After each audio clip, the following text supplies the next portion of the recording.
खड़े दरवाजे को क्यों घूर रहे हो?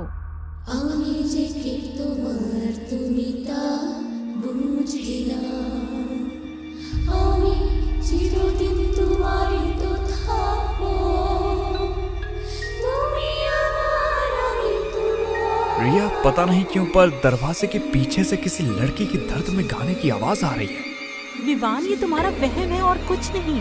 महल में और भी पेंटिंग बची हुई हैं, उनको स्कैन करती हैं। क्यों तुम इस दरवाजे के पीछे अपना वक्त जाया कर रहे हो? पर विवान ने रिया की एक नहीं सुनी और दरवाजे पर से सारे ताबीज, नींबू और गुड़िया उतारकर फेंक दिए और एक धक्के से दरवाजा खोल रिया के साथ कमरे में चला गया। रिया भी उस कमरे को देखकर चौंक गई। जब उसने कमरे को ध्यान से देखा तो उसकी आंखें फटी की फटी रह गई। कमरे के दीवारों पर बड़ी बड़ी पेंटिंग्स और आलीशान मूर्तियां रखी हुई हैं। तभी अचानक रिया को एक दीवार के एक खाने में किसी आदमी का सर रखा दिखाई दिया। विवान, इस सर की मूर्ति को देखो, देखने में कितनी असली लगती है ना? ये तो उसी राजा की सर की मूर्ति है जिसकी पेंटिंग दीवारों पर लगी है, पर देखने में ये मूर्ति नहीं, हूबहू राजा का कटा हुआ सर लगता है।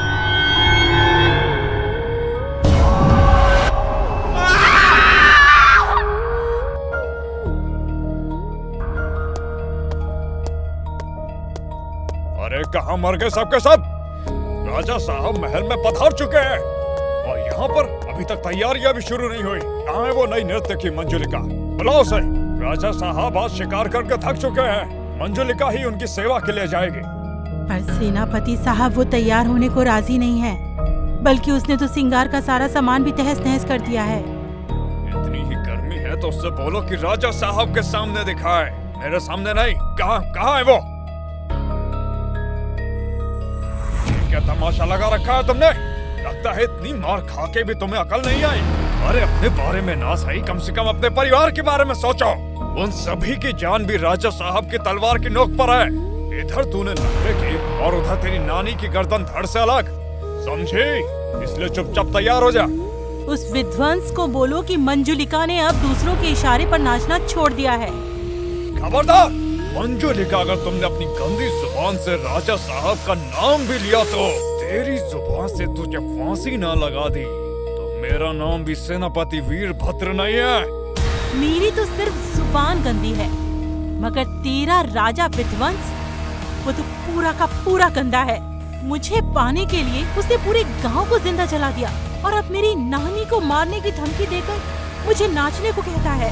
सेनापति वीरभद्र, तुम्हारा राजा बूढ़ा हो गया, किसी काम का नहीं रहा वो। मैं तो कहती हूँ इसके सोने के बाद तू आ जाया कर मेरे कमरे में। कसम से खुश ना कर दिया तो मेरा नाम मंजुलिका नहीं।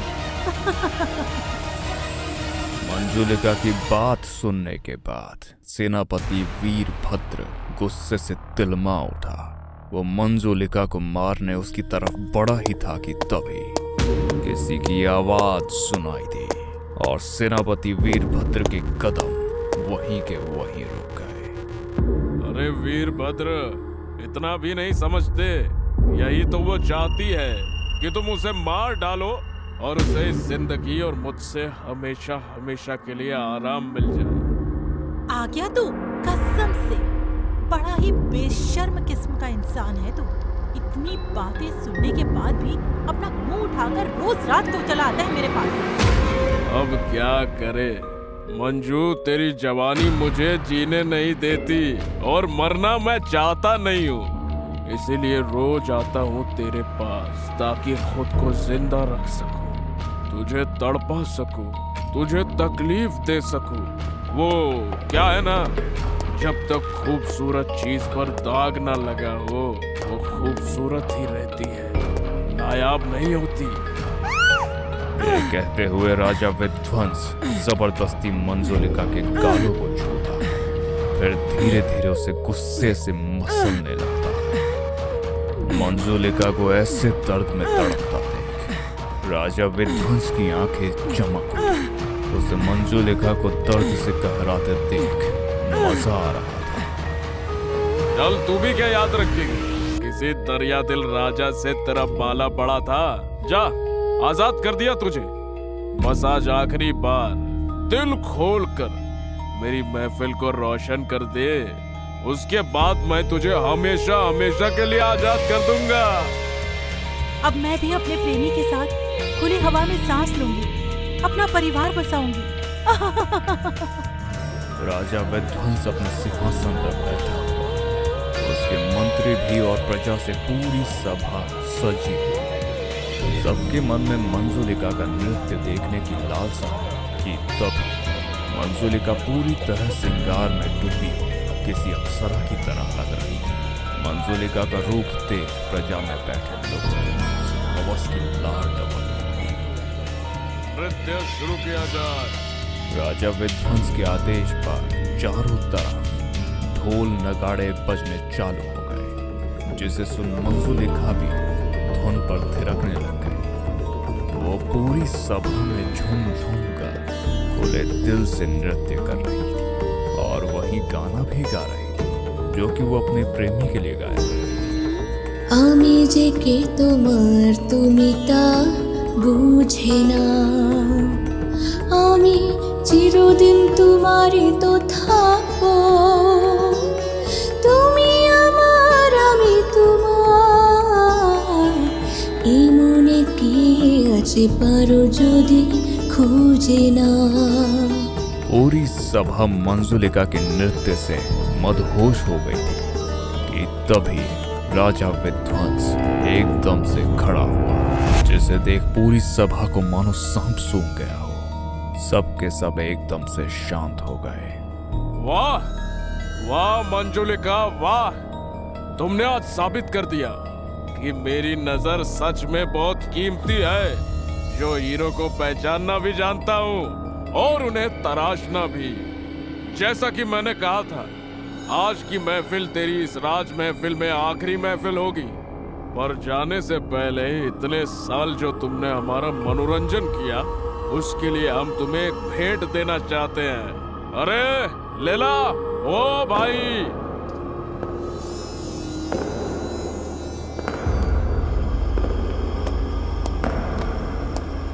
ये लो मंजुलिका, हमारा तोहफा। उम्मीद है तुम्हें बेहद पसंद आया है। ये लो हमारा पहला तोहफा, तुम्हारी माँ का सिर। मंजुलिका को अपनी माँ का कटा हुआ सर देख सदमा लगा था। वो माँ का सर देख चीखने ही वाली थी कि राजा विध्वंस ने मंजुलिका को बालों से पकड़ लिया और दूसरी थाली की ओर बढ़ गया। प्रजा भी ये सब देख चौंक गई। फिर से एक बार और सबके मुंह खुले हुए थे, लेकिन इस बार उसकी वजह डर था। ये देख तेरे पिता का कटा हुआ सर, ये रही तेरी छोटी बहन, ये तेरा छोटा भाई, ये थी तेरी नानी, और अब बारी है तेरे दिल के सबसे करीबी इंसान के सर की, तेरा प्रेमी। मंजुलिका से जुड़ा हर एक शख्स का सर राजा विध्वंस ने उसे तोहफे के रूप में भेंट कर दिया था। मंजुलिका को भी समझ नहीं आ रहा था कि वो किसकी मौत का दुख पहले मनाए कि तभी राजा विध्वंस ने अपनी आखिरी चाल चली। अरे क्यों, आखिरी तोहफा तो देना बाकी है तुझे।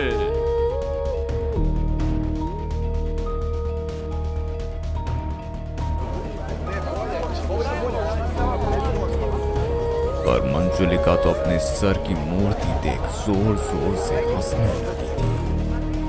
मैं जानती थी तू मेरे साथ ऐसा ही करेगा, लेकिन याद रख विध्वंस, मैं जो तेरे साथ करूंगी उसे दुनिया सदियों तक याद। इससे पहले मंजुलिका अपनी बात पूरी कर दी, राजा विध्वंस ने एक झटके से मंजुलिका का सर धड़ से अलग कर दिया। मंजुलिका का सर कटते ही पूरी प्रजा फुसफुसाने लगी थी। सबकी नजरें मंजुलिका के कटे हुए सर पर टिकी थी, जो कि मरने के बावजूद भी राजा विध्वंस को ही घूरे जा रही थी।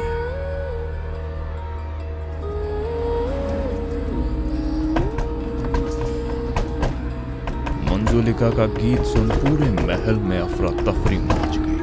चारों तरफ लोग मंजुलिका के डर से भाग रहे थे। मंजुलिका भी अपने हाथ में अपना ही कटा हुआ सर लेकर गीत गाते हुए राजा विध्वंस के कमरे की ओर जा रही थी, और जो कोई भी उसके रास्ते में उसे रोकने की कोशिश करता, मंजुलिका अपनी नजरों से रोशनी का वार करते ही उस शख्स के टुकड़े कर देती। मैं आ गई राजा विध्वंस। देखो, तुम्हारी मंजुलिका तुम्हारे पास आ गई।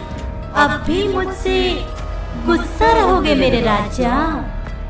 मंजुलिका की प्यार भरी बातें सुनने के बाद जैसे ही राजा विध्वंस ने अपनी आंखें खोली तो उसकी आंखें फटी की फटी रह गई।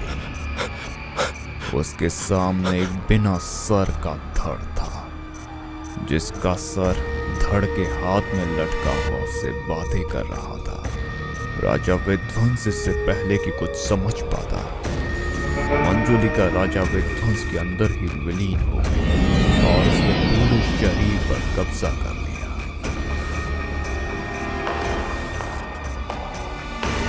सेनापति जी, मंजुलिका की आत्मा राजा जी के शरीर को वश में कर चुकी है।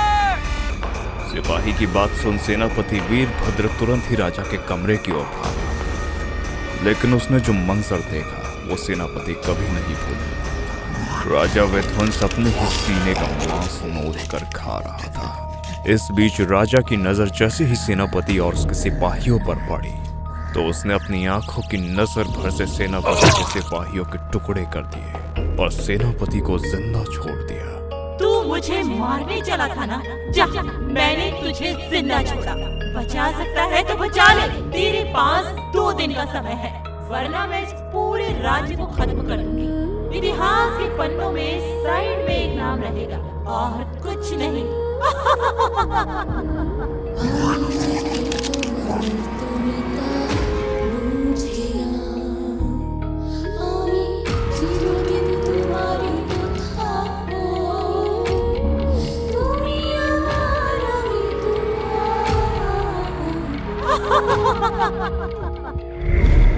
बाबा, उस मंजुलिका के नाम से सारा राज्य डरा हुआ है।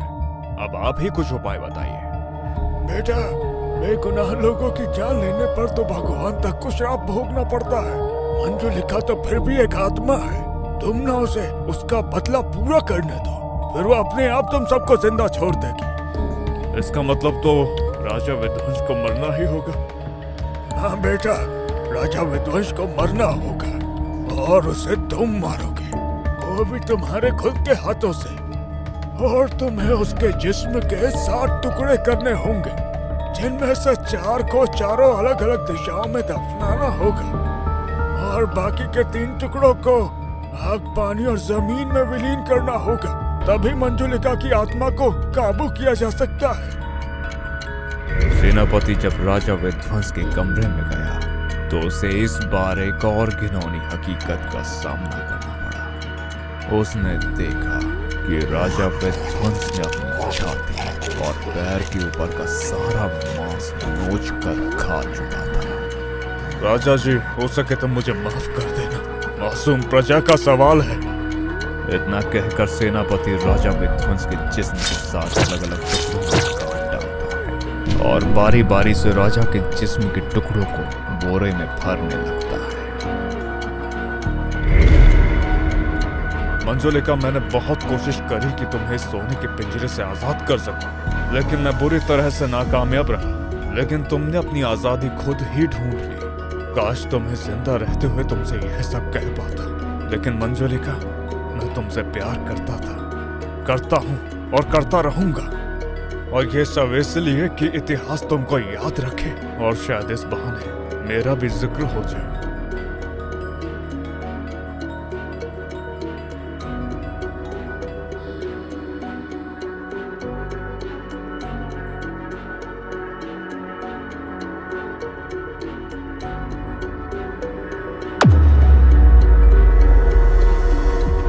अगले दिन सेनापति बाबा के साथ मिलकर राजा के कमरे का दरवाजा मंत्र और तावीज से हमेशा हमेशा के लिए बंद कर देता है। ताकि कभी भी फिर मंजुलिका की आत्मा किसी को परेशान ना कर सके। लेकिन तब क्या होगा जब खुद ही कोई मंजुलिका के सामने मरने चला आए।